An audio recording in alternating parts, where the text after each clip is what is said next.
Hello साथियों, आप सभी को मेरा प्यार भरा नमस्कार। कैसे हैं आप? उम्मीद करते हैं अच्छे होंगे। आप लोग का पढ़ाई लिखाई खूब बढ़िया से चल रहा होगा। अगर आप क्लास 10th में हैं और 2027 में बोर्ड एग्जाम दीजिएगा, फाइनल एग्जाम, तो यह क्लास आपके लिए महत्वपूर्ण होने वाला है, क्योंकि आज हम लोग पढ़ने वाले हैं वास्तविक संख्या का 15 मोस्ट विविया ऑब्जेक्टिव प्रश्न। ठीक है, यह सभी प्रश्न क्लास 10th में पूछा गया है, तो क्वेश्चन बैंक से लिए हैं। तो आप लोग क्लास को लास्ट तक जरूर देखिएगा।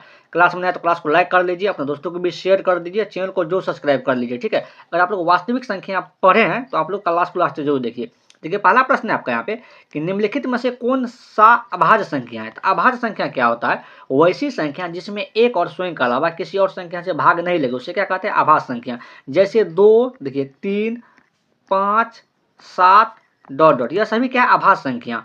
अभाज्य संख्या का केवल 2 गुणनखंड होता है। ठीक है, तो यहाँ ऑप्शन नंबर देखिए, ऑप्शन नंबर डी देखिए, ऑप्शन डी में 11 है। 11 में कौन चीज़ से भागा लगेगा? या तो 1 से लगेगा या 11 से भाग लगेगा, किसी और संख्या से भाग नहीं लगेगा। तो यही क्या होगा? आभाज्य संख्या। आभाज्य संख्या का परिभाषा क्या होता है? वैसी संख्या जिसमें एक और स्वयं के अलावा किसी और संख्या से भाग नहीं लगेगा, उसे क्या कहते हैं? आभाज्य संख्या। एक से लग रहा है और स्वयं, स्वयं मतलब संख्या खुद, और किसी भी संख्या से भाग उसमें नहीं लगेगा। ठीक है, एक का सही आंसर ऑप्शन नंबर डी हो जाएगा। देखते हैं 2 नंबर प्रश्न, और आप लोग भी साथ में आंसर दीजिए। देखिए 2 का प्रश्न है आपका यहाँ पे कि निम्न में से कौन सा परिमेय संख्या है। क्या पूछा गया? परिमेय संख्या। देखिए सभी ऑप्शन रूट में दिया हुआ है। जब भी रूट में दिया रहेगा आपका ऑप्शन, तो आप देखिएगा जिसका वर्गमूल निकलेगा पूरा पूरा, वह क्या होगा? परिमेय संख्या। और जिसका वर्गमूल नहीं निकलेगा वह होगा अपरिमेय संख्या। जैसे हम लिखते हैं √16, देखिए √16 लिखते हैं, क्या लिखते हैं? √16। तो √16 का वर्गमूल क्या निकलेगा? 4 निकलेगा।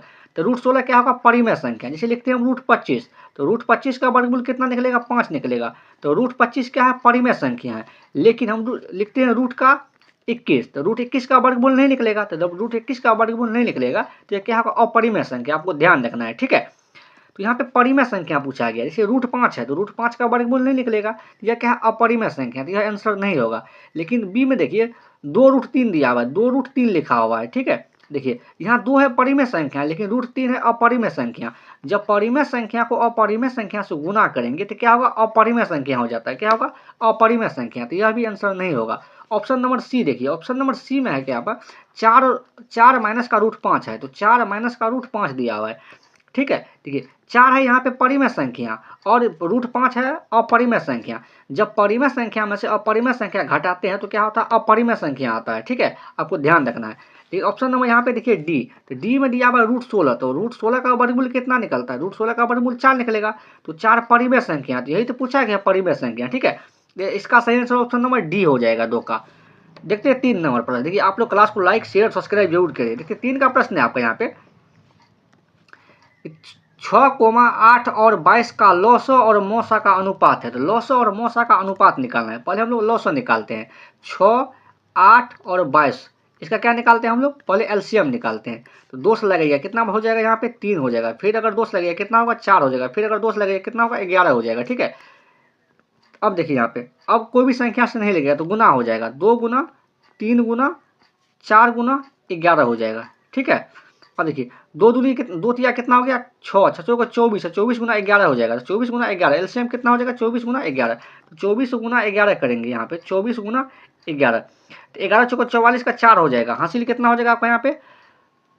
4, और 11 दूनी 22, 4 कितना होगा? 26, 264। इसका लॉस कितना हो गया? 264। यहाँ पे लिखेंगे 264। ठीक है, यहाँ पे लिख लेते हैं 264, इसका लॉस हो गया। अब क्या निकालेंगे? मौसम निकालेंगे। 6 और 8 का मौसम निकालेंगे एचसीएफ। तो कितना बार लगेगा? एक बार में। 6 का 6, देखिए 8 में से अगर 6 घटाएंगे तो 2 हो जाएगा। यहाँ पे कितना निकलेगा? 6 उतरेगा। ठीक है, तो 2 तिया कितना हो गया? 6। इसका एचसीएफ कितना निकल गया? यहाँ पे देखिए 2 निकल गया। और 2 से भी 22 में लगाएंगे, 2 में से अगर 22 में लगाएंगे तो कितना बार लगेगा? यहाँ देख लीजिए, 11 दूनी 22 हो जाएगा। 11 बार लगेगा, डायरेक्टली लगा देते हैं हम 11। एचसीएफ कितना हो गया? 2 हो गया। यहाँ देखिए एलसीएम कितना था? 264, और एचसीएफ कितना निकला है? 2 निकला है, मतलब मौस। अगर इसको काटेंगे तो 2 का 2, इसको काटेंगे 2 से काटेंगे तो 13 दूना 26, 2 दूनी का 4, तो 132 अनुपात कितना निकल जाएगा? 132 अनुपात 1 निकलेगा। ठीक है, 3 का सही आंसर ऑप्शन नंबर ए हो जाएगा। यह भी प्रश्न क्लास 10th में पूछा गया। देखते हैं तो 4 का प्रश्न। देखिए 4 का प्रश्न है आपका यहाँ पे, और आप लोग भी साथ में आंसर देते रहिएगा। ठीक है, देखिए 4 का प्रश्न है आपका यहाँ पे, यदि भाग एल्गोरिथम a बराबर बी क्यूब प्लस आर में b बराबर 4, q बराबर 5 और r बराबर 1 हो तो a का मान है। a का मान पूछा गया। आप लोग पढ़ा होगा 1.1 में क्लास 10th में कि यूक्लिड विभाजक एल्गोरिथम परिमेय क्या होता है। तो इसका फॉर्मूला होता है a बराबर बी क्यूब प्लस आर होता है। ठीक है, इसका मान दिया हुआ है। इसका क्या दिया हुआ है? आपका यहाँ पे मान दिया हुआ है। ए का मान देखिए यहाँ पे 4 दिया हुआ है, बी का मान 4 दिया हुआ है, क्यू का मान यहाँ पे दिया हुआ है 5 और आर का मान 1 दिया हुआ है। बस इसका मान निकालना है, ए का मान निकालना है, ए का मान पूछा गया है। तो बी का मान कितना है यहाँ पे 4, तो 4 लिखेंगे, गुना क्यू का मान कितना दिया हुआ है 5, तो 5 लिखेंगे, प्लस आर का मान कितना है 1, तो 1 लिखेंगे। 4 गुना 5 कितना हो जाएगा यहाँ पे 20, प्लस का कितना होगा 1, तो 20 1 21 कितना हो जाएगा 20 और 1 कितना होगा 21 हो जाएगा। तो इसका 4 का सही आंसर ऑप्शन नंबर बी हो जाएगा। ठीक है, देखते हैं हम लोग अगला प्रश्न 5 का प्रश्न। ये 5 का प्रश्न है आपका यहाँ पे, आप लोग भी साथ में आंसर देते रहिए। ठीक है, देखिए 5 का प्रश्न है आपका यहाँ पे, 64 के अभाज्य गुणनखंड में 2 का घातांक है। तो 64 के अभाज्य गुणनखंड में 2 का घातांक पूछा गया, तो 64 का हम लोग अभाज्य गुणनखंड निकालेंगे। ठीक है, यहाँ 64 में अगर 2 लगाइएगा कितना हो जाएगा आपका यहाँ पे 32 हो जाएगा। फिर अगर 32 में 2 लगाइएगा कितना हो जाएगा आपका यहाँ पे 16 हो जाएगा। 16 में अगर 2 लगाइएगा कितना हो जाएगा आपका यहाँ पे 8 हो जाएगा। फिर अगर 8 में लगाइएगा 2 से कितना हो जाएगा यहाँ पे 4 हो जाएगा। और 4 में अगर 2 लगाइएगा कितना हो जाएगा आपका यहाँ पे 2 हो जाएगा। फिर अगर 2 लगाइएगा 2 में कितना हो जाएगा 1 हो जाएगा।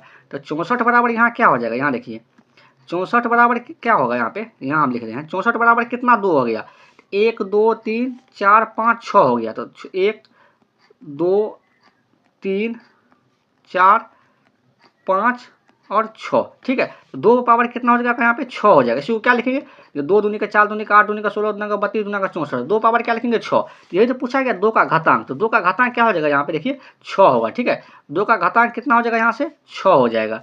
इसका सही आंसर 5 का सी हो जाएगा। देखते हैं हम लोग 6 का प्रश्न, और आपको भी साथ में आंसर देते रहना है। देखिए 6 का प्रश्न है यहाँ पे कि 100 अभाज्य संख्याओं का मोसो है। तो 100 अभाज्य संख्याओं का मोसो कितना होता है, तो 100 अभाज्य संख्याओं का मोसो 1 होता है। ठीक है, आपको याद रखना है। 6 का सही आंसर ऑप्शन नंबर बी होगा। देखते हैं हम लोग 7 का प्रश्न। तो 7 का प्रश्न है आपके यहाँ पे कि निम्नलिखित में से कौन सी सबसे छोटी प्राकृत संख्या है। सबसे छोटी प्राकृत संख्या पूछा गया। तो प्राकृत संख्या क्या होता है, गिनती की संख्या को प्राकृत संख्या कहते हैं। ठीक है, जैसे 1 2 3 4 यह सभी क्या है प्राकृत संख्या है। ठीक है, और सबसे छोटी प्राकृत संख्या कितना होता है 1 होता है। तो 7 का सही आंसर ऑप्शन नंबर सी हो जाएगा। ठीक है, आपको याद रखना है, यह भी प्रश्न क्लास 10 में पूछा गया ऑब्जेक्टिव में। देखते हैं हम लोग 8 का प्रश्न। 8 का प्रश्न है आपका यहाँ पे कि निम्नलिखित में से कौन सा अपरिमेय संख्या है। अपरिमेय पूछा गया, यहाँ देख लीजिए आप लोग, यहाँ क्या है अपरिमेय है, आपको ध्यान रखना है, यहाँ अपरिमेय है। ठीक है, अपरिमेय पूछा गया है, इसका मतलब परिमेय पूछा गया, अपरिमेय संख्या है, सॉरी अपरिमेय संख्या पूछा गया है। देखिए जब भी रूट में हम क्या बोले हैं, जब भी रूट में दिया रहेगा जिसका वर्गमूल पूरा पूरा निकलेगा वह होगा परिमेय संख्या, और जिसका वर्गमूल नहीं निकलेगा वह क्या होगा अपरिमेय। जैसे रूट 49 का वर्गमूल नहीं निकल जाएगा, तो क्या होगा परिमेय संख्या 7 होगा। रूट 36 का भी वर्गमूल निकलेगा कितना होगा 6, तो यह भी परिमेय संख्या है। लेकिन रूट 27 का वर्गमूल नहीं निकलेगा, यह क्या होगा अपरिमेय संख्या। रूट 16 का भी वर्गमूल निकलेगा तो क्या होगा 4 हो जाएगा। ठीक है, अपरिमेय पूछा गया, तो जिसका वर्गमूल नहीं निकलेगा वह होगा अपरिमेय संख्या। ठीक है, तो रूट 27 क्या है यहाँ पे अपरिमेय संख्या, क्योंकि इसका वर्गमूल नहीं निकलेगा। 8 का सही आंसर ऑप्शन नंबर सी हो गया। देखते हैं हम लोग 9वां प्रश्न। अगर आप लोग यहाँ तक आ गए तो क्लास को लाइक भी करें, अपने दोस्तों को भी शेयर भी करें और चैनल को जो सब्सक्राइब करें। ठीक है, देखिए 9 का प्रश्न है आपके यहाँ पे कि रूट 10 और रूट 15 है। तो रूट 10 और रूट 15 क्या है यह पूछा गया है। परिमेय संख्या, अपरिमेय संख्या, पूर्णांक संख्या या प्राकृत संख्या। यहाँ पर जो लिखा हुआ है रूट 15 और गुना रूट 10 यह क्या है। ठीक है, देखिए एक बात ध्यान रखिएगा, तो रूट 15 का क्या होगा वर्गमूल नहीं निकलेगा, तो रूट 10 का वर्गमूल नहीं निकलेगा, तो रूट 10 क्या है यहाँ पे अपरिमेय संख्या, और रूट 15 का भी वर्गमूल नहीं निकलेगा, तो यह क्या है अपरिमेय संख्या। जब भी अपरिमेय संख्या को अपरिमेय संख्या से गुना करते हैं तो क्या निकलता है अपरिमेय संख्या निकलता है। आपको ध्यान रखना है, अपरिमेय संख्या को अगर अपरिमेय से गुना करेंगे तो क्या होगा यहाँ पे अपरिमेय हो जाएगा। आपको ध्यान रखना है, जैसे कि यहाँ देखिए रूट 2 को और रूट 3 को गुना करेंगे तो दोनों क्या है अपरिमेय संख्या है, तो क्या आएगा, तो दोनों को गुना करेंगे तो रूट का 6 हो जाएगा। ठीक है, तो रूट 6 क्या है अपरिमेय संख्या। आपको इस तरीका से याद रखना है। तो 9 का सही आंसर ऑप्शन नंबर बी हो जाएगा। देखते हैं हम लोग 10 का प्रश्न। देखिए 10 का प्रश्न है आपका यहाँ पे, आपको भी साथ में आंसर देते रहना है। यहाँ देखिए 10 का प्रश्न है आपके यहाँ पे कि दो संख्याओं का 925 और 950 है, तो दोनों संख्याओं का गुणनफल होगा। देखिए पहली संख्या गुना दूसरी संख्या, ठीक है, दूसरी संख्या बराबर क्या होता है 900 गुना 900 है, एलसीएम गुना एचसीएफ होता है। ठीक है, आपको यह ध्यान रखना है, एलसीएम गुना क्या हो जाता है आपको यहाँ पे एचसीएफ होता है। ठीक है, तो यहाँ पे देखिए इसी को हम इस तरीका से भी लिख सकते हैं, दो संख्याओं गुणनफल बराबर होता है एलसीएम गुना एचसीएफ। ठीक है, क्योंकि पहली संख्या गुना दूसरी संख्या क्या है वही दो संख्या है, इसको गुणनफल करेंगे।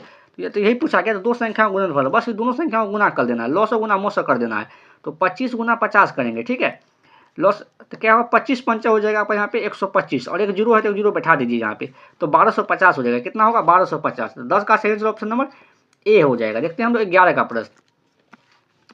देखिए 11 का प्रश्न है आपका यहाँ पे कि सबसे सबसे छोटी अभाज्य संख्या है। तो अभाज्य संख्या क्या होता है? वैसी संख्या जो सबसे अभाज्य संख्या क्या होता है? वैसी संख्या जिसमें एक और स्वयं के अलावा किसी और संख्या से भाग नहीं लेगा, उसे क्या कहते हैं? अभाज्य संख्या कहते हैं। तो अभाज्य संख्या सबसे छोटी अभाज्य संख्या यहाँ देखिए दो है। सबसे छोटी अभाज्य संख्या क्या होता है? 2 होता है। ठीक है, आपको ध्यान रखना, सबसे छोटी अभाज्य संख्या 2 होता है, क्योंकि यहाँ सबसे छोटी पूछा गया है। और सबसे छोटी भाज्य संख्या क्या होता है? 4 होता है। अगर आपसे भाज्य पूछा जाता है सबसे छोटी भाज्य संख्या, तो आपको यहाँ पे क्या होगा? 4 होगा। ठीक है, और सबसे छोटी पूर्णांक संख्या क्या होता है? 0 होता है। पूर्ण संख्या क्या होता है? 0। सबसे छोटी पूर्ण संख्या 0 होता है, आपको यह भी ध्यान रखना है। 11 का सही आंसर ऑप्शन नंबर बी हो जाएगा। देखते हैं हम लोग 12 का प्रश्न। ठीक है, 12 का प्रश्न है आपका यहाँ पे कि 4 माइनस का रूट 3 है, एक परिमेय संख्या, एक अपरिमेय संख्या, एक पूर्णांक संख्या, इनमें से कोई नहीं, बताएं क्या है यह? तो यहाँ देखिए 4 माइनस का लिया हुआ, यहाँ पे 4 माइनस का रूट 3 है। आपको अच्छे से सुनना है। देखिए 4 है यहाँ पे परिमेय संख्या और रूट 3 क्या है? अपरिमेय संख्या। जब भी परिमेय संख्या में से अपरिमेय संख्या को घटाएंगे तो क्या आएगा? अपरिमेय संख्या आएगा। ठीक है, तो इसका आंसर क्या होगा? अपरिमेय संख्या। तो 12 का सही आंसर ऑप्शन नंबर बी हो जाएगा। देखते हैं हम लोग 13 का प्रश्न। यहाँ देखिए 13 का प्रश्न है आपका यहाँ पे कि किसी पूर्णांक p के लिए सम पूर्णांक का रूप है। किसी भी पूर्णांक p के लिए सम पूर्णांक का रूप क्या होगा? तो सम पूर्णांक जब p होगा ना 2 का मल्टीपल में होगा, क्या होगा? 2 का गुणनफल गुना में होगा। तो p है तो p को 2 से गुना कर दीजिए, इसको 2 से गुना करेंगे क्या होगा? यहाँ पे 2p हो जाएगा। क्या होगा? 2p। तो सम पूर्णांक जब भी होगा ना 2p या 2m 2q, p के जगह पे जोड़ेगा वही होगा। ठीक है, तो 2p हो जाएगा। 13 का सही आंसर ऑप्शन नंबर डी होगा। देखते हैं हम लोग 14 का प्रश्न। यहाँ देखिए 14 का प्रश्न है आपका यहाँ पे, यदि दो संख्या का गुणनफल 2166 है एवं उनका मौसा इतना है तो लौसा ज्ञात करें। क्या क्या इसमें? एलसीएम ज्ञात करना है। क्या ज्ञात करना है? एलसीएम। यहाँ कुछ थोड़ा सा टाइपिंग मिस्टेक है। एलसीएम तो लौसा बराबर क्या होता है? दो संख्या का गुणनफल बटा मौसा। तो दो संख्या का गुणनफल दिया हुआ 2166 बटा मौसा हो जाएगा यहाँ पे 19। जब 2166 में 19 से भाग दीजिए, कितना बार में कटेगा? 19 का 19। यहाँ देखिए कितना बार में कटेगा?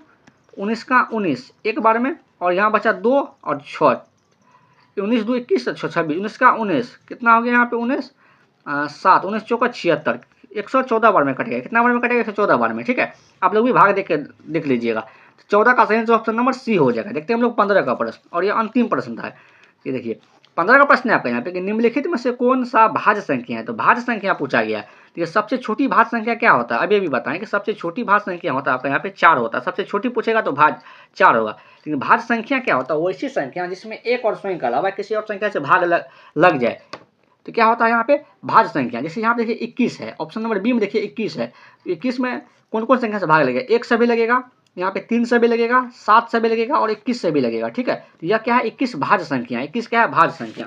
तो 15 का सही आंसर ऑप्शन नंबर यहाँ पे बी हो जाएगा। ठीक है, यह अंतिम प्रश्न था। अगर आप तो यहाँ तक आ गए तो क्लास को लाइक भी कर लीजिए, अपने दोस्तों को भी शेयर कर दीजिए ताकि आपका दोस्त भी क्लास को देख लेगा, और चैनल को जो सब्सक्राइब कर लीजिए। ठीक है, चैनल को जो सब्सक्राइब कर लीजिए, आप लोग थोड़ा सपोर्ट कीजिए। आज के लिए इतना ही, मिलते हैं अगले क्लास में। Thank you.